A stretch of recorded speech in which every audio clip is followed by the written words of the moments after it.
Hi guys, welcome to Bhroman Braapsody. For our new viewers, here at Bhroman Braapsody, we review cars and motorcycles. I am your host for cars and the Meanie is the host for your motorcycles. Today we have a 2021 Mercedes Benz GLC 300. I'm gonna talk a little bit about this car, show you around both inside and outside. We'll take it for a spin, share my thoughts about it with you guys. Then we'll talk about the cost of ownership and assign it a Bhromance score. It's your boy Bro, and I am your Bhroman.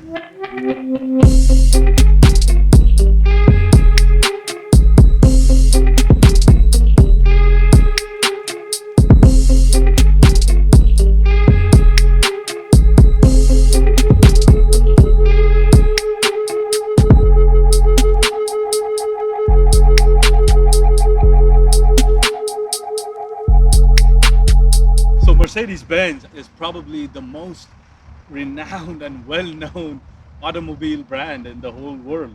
They're known for luxury, for comfort, for finish, for safety, for the looks and royalty.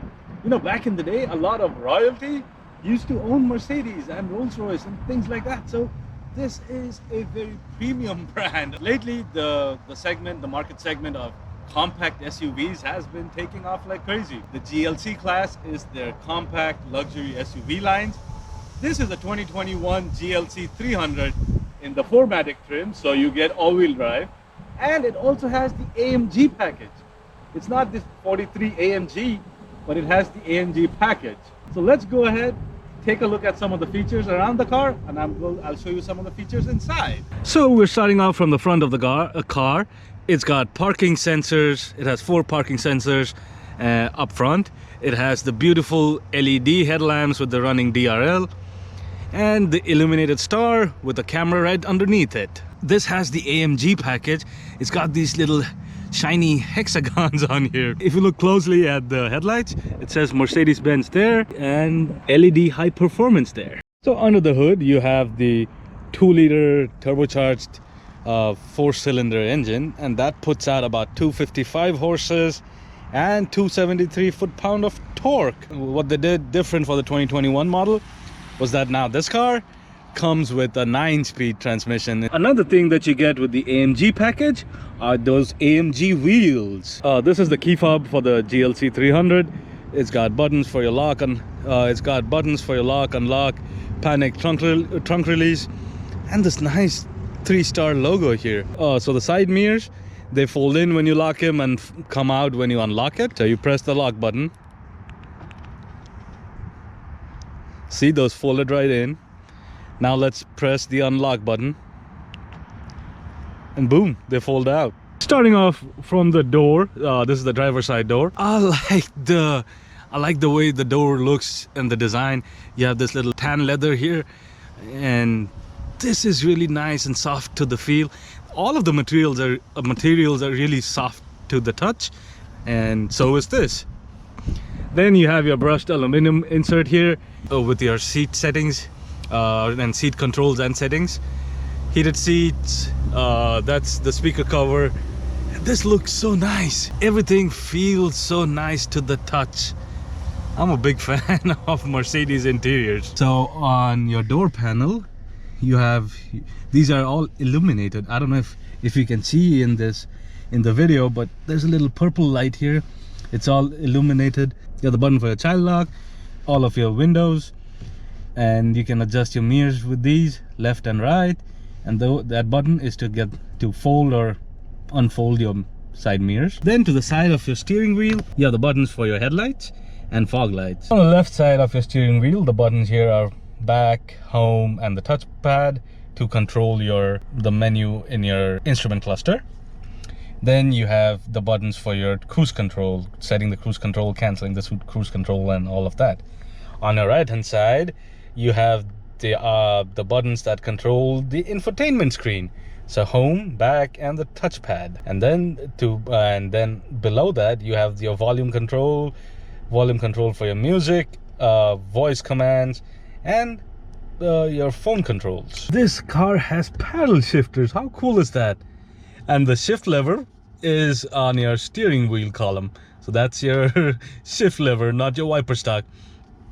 Your wiper stock is on the other side, and this also works for your high beam, low beam, and the turn signals. If you look further down below, this little thing, that's your steering wheel warmer, and you can move the steering wheel for front and back. Speaking of the infotainment screen, this is the upgraded, or this is the new infotainment screen, the MBUX, that Mercedes put in their GLCs from the 2021 model year.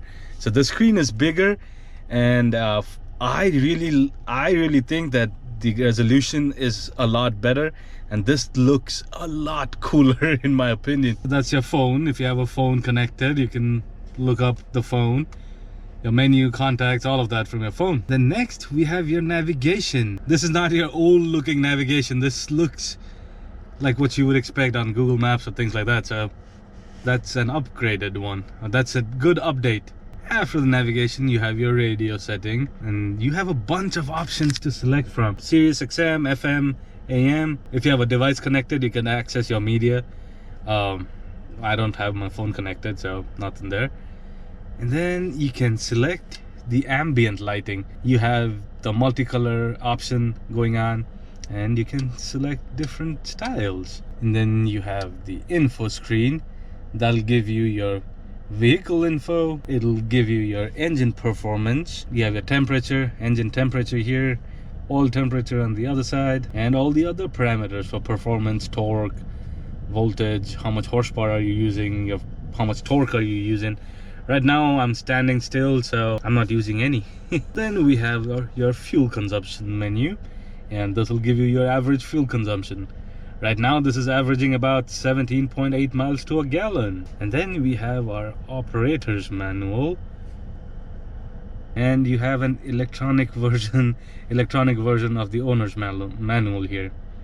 So if you want to know, hey, how do I adjust the seats and outside mirrors, click on that and it'll tell you how to do it. That is so cool, you guys. You know, a lot of times I don't think anyone looks through those big owner's manuals that you have in your cars. But Mercedes, good job. This is a really cool thing that they're doing here, having an electronic version of the owner's manual. And then last but not least, you have the vehicle settings. So you can set up your camera, your traffic sign assist, active brake assist, all of that in here. And you can set what kind of assist do you want. Do you want just a visual, or do you want a visual and audible, or none at all? You can set your threshold and all of that. This is neat. See, you can set up the camera, parking, traffic sign assist, active brake assist, attention assist, traffic light view, blind spot assist. You can set up your parameters for each of these things. That is so neat. Then for the light, you have your ambient lighting and all of that stuff that we talked about a little earlier. And then last, you have your system, where you can where you can set up where you can access all the settings for your display, controls, audio, Wi-Fi, time and date, language, units, all of that, software updates. Wow, lots of options. This is like your cell phone. So many options. Now when I go into reverse, you get the 360 view from the top, and this one, and this changes real time. This will show you where my wheels are gonna be. And if I'm gonna hit something, you see those sensors light up in red. That tells me that I shouldn't turn into there because I'm gonna hit something. And these lines move in real time. So that's my buddy standing there, and you can see like he's in a 3D view of sorts. So there's someone right in front of me, so I shouldn't go there. Now if I put it in drive, and let's say I try to drive towards him, yeah, see, it's telling me I shouldn't. There's someone there, I should not go there. So that's really neat. I love that feature. Moving further down from the infotainment screen, you have these air vents. This is so cool. I love these Mercedes air vents. They are round, and you know, you can control how much air you want by twisting these here. Then going further down, you have all of your controls for your air conditioning. Then as you go down, this has a nice design, a nice feel to it. This looks so nice and classy. I love it. And your cup holders are hidden underneath. Boom. You have 2 cup holders a wireless charging pad, and a USB power outlet. Moving further down along, you can select your driving modes from here. That's your volume control. You can turn off your audio from this, the power button. This one is your 360-degree or parking camera. Turn your traction control off. Automatic start stop, manual mode, and you can turn off your parking sensors. What's this little thing here, right? This is a trackpad, and you can use this to control your infotainment screen. So as you can just use your fingers and move it around, and you'll see that the infotainment screen goes along. So you can use the button here to go through the driving modes, and when you do that, you get a really cool graphic on your infotainment screen. Check it out. So as you change to your modes, that's sport plus, then you have comfort and eco modes, and each mode has that little thing that lights up. I like it, it's so cool. Then moving on to the center, this is your center storage here. You have a nice little button, press that, it opens up. It's a pretty deep storage with a couple of USB power outlets here. And then on the driver's side, all of these seats have this beautiful leather. These seats have so much support and they look beautiful. And if you look around your dash, I love this thing, man. I really do. And you have deep pockets on both sides of the door, and I think you could have 2 more cups in there. I'm sitting in the front row of seats. I'm 5'10", and I still have a few inches of headroom here. The rear doors have the same theme going on. You have the little brushed aluminum here with the tan leather, the door handle in aluminum again, and this beautiful finish. And you have storage space on the back door as well. You have your window control button here. You have map lights on the top with your oh shit handle, a coat hanger, and behind the front seats you have a little space to store something like an iPad or whatever. You have your vent controls here, and if you look down below, there's a little opening. Pull it out, you have a power outlet, a cigarette lighter style power outlet there, and 2 USB power outlets. So this is the middle seat, and it has this little handle here. Pull it down, so when you fold it, this becomes your armrest.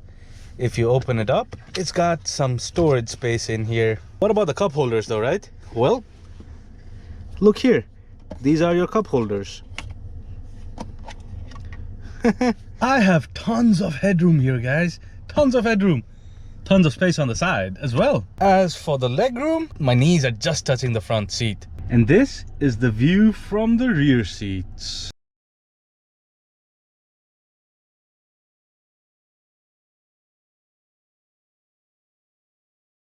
Well, this is a pretty decent sized trunk in my opinion. These are power folding seats, so if you press this button, the seat folds down.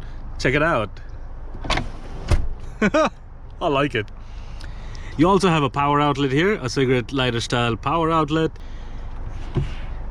There's your spare tire. That's the view of our interior and the cockpit. It looks really cool, and as you can see, visibility is actually very good out of this car. Really good. You know, we've talked about it before. Hand position 9 and 3. See, you have these little cutouts with the paddle shifters right behind there, so you can reach them very easily. There is a decent amount of headroom and legroom both in the front seats and the back seats. You could fit 4 adults very comfortably in this car. We'll just pull over and do a pull test in this. So let me go ahead and put it in Sport Plus mode.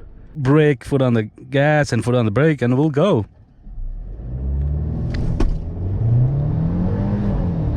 All right, 40, 60. Oh my god, that was that was quicker than I had expected it to be. That was quite fun. This can do 0 to 60 in a little above 5 seconds. So it's not super fast, but it's not a slouch by any means. Now, is this a good daily driver? I think this is a very good daily driver because it's spacious and comfy, and you can drive it around all day, and this could be perfect. I mean, this is not a huge SUV, so it's not a big car that you're gonna have a lot of issues with getting into parking garages or parking in tight spots. So yeah, I don't foresee it having issues there. Can you use this car for doing long trips? I think you can. I am in love with the suspension and the comfort of this car. Granted, I'm driving it in comfort mode. I put it back in comfort mode after a little run there, but it just soaks up all these bumps on the road, and it's very comfortable, very quiet in here. I think this would be great for long trips as well. It's a Mercedes, so what you get with a Mercedes is just that brand, that presence. Anywhere you go, you're gonna be noticed. They'll be like, oh dang, look, a Mercedes. Handling wise, well, it's a SUV, so it's not gonna handle like a sports car, but it's not a big heavy SUV. This is still a compact SUV, so this will handle much better than your average SUV, the big 7-seaters or anything like that. Now you're not gonna set up any track times or track records in this car, but it can still get the job done. Yeah, and this car has most of your nanny systems, so lane departure, forward collision, all of those systems. About that 9-speed transmission, I haven't really had a reason to complain about it so far. Like whenever it needs more power, it downshifts quite quickly, and it's not that I'm left wanting for power anywhere. Now, I've not been driving it like a crazy person. I've been driving it around like a sane person, and for that, this is perfect.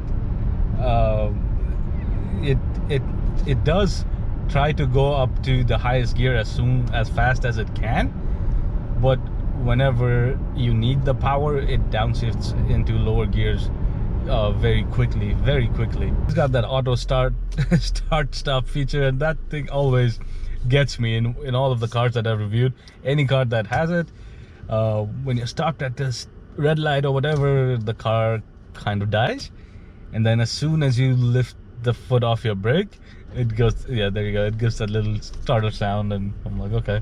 Yeah, and in the lower gears, it does have a good amount of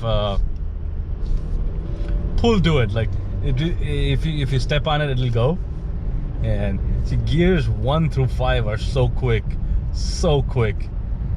I just started and I'm at what, 35? I'm doing 35 miles an hour, and I'm in 5th. Now, as for the warranty, Mercedes does offer a limited 4-year 50,000 mile warranty, and I think the powertrain warranty is 5 years 60,000 miles. But yeah, that should pop up here. I'm going around a little bit of a curvy road here, and it's not feeling top heavy or anything like that. It's staying very planted and very well balanced. I'm gonna keep on driving now that I have this car for a day. I'll keep on driving. So why don't you guys head back to the Mini and wrap up this video? I have something special for you guys. So I found the punk's stash of the hoodies with the Bhroman logo on it. He won't let me have one. I'm gonna pick 5 people, so like the video and comment Bhroman fam in the comment section below. I'm gonna pick 5 people from there, and you're gonna get the Bhroman hoodies. Alright, so let's talk about the cost of ownership. The Mercedes service schedule is you have a service A and a service B. Service A starts at 10,000 miles and service B starts at 20,000 miles. And after the first ones, I mean, they just go up in increments of 20,000. So you'd have a service A at 10,000, 30,000, 50,000, 70,000. Whereas service B would be 20,000, 40,000, 60,000, and so on. Now, these services can cost a fair amount, like depending upon where you live and your car and a bunch of other factors. A service A can be 500 to 600 bucks, and service B can be 800 to 1200 bucks. A lot of the dealers offer these programs where you can prepay. I think it's $2,000 plus taxes for services that are good for 50,000 miles. So you'd get 3 service A's and 2 service B's. which is not a bad deal at all. And then you'd have the tires. The tires are about $1,000 for a set of all four. Over a 2-year period, assuming you drive 15,000 miles a year, you would need 3 services done. So you would have 2 service A's and a service B. And you would probably need a set of new tires. So for the services, if you prepay upfront, 5 services for $2,000, that's about $400 a service. So that's $1,200 for the services and the $1,000 for the tires. That gives us a total of $2,200. Divided by the number of days, it's about $3 a day. Let's assign it a score, shall we? So on the looks, it's an 8 out of 10. On the Braap, it's a 4.5 out of 10. On the maintenance, I'll give it a 7.5 out of 10. And on the usability, it's an 8 out of 10. For a combined Bhromance score of 7.25 out of 10. So the Mercedes Benz GLC 300, it's that compact luxury SUV. It can seat 5 people. It's got a decent amount of towing power. It's peppy. I wouldn't say it's fast. It's quite peppy. GLC class has been the best-selling Mercedes in the US for a while, and there's a reason why. It's a good-looking car. It's got a lot of features. It's comfortable, and the price point is about $40,000. Thanks for watching. I'll see you next week. Bro out.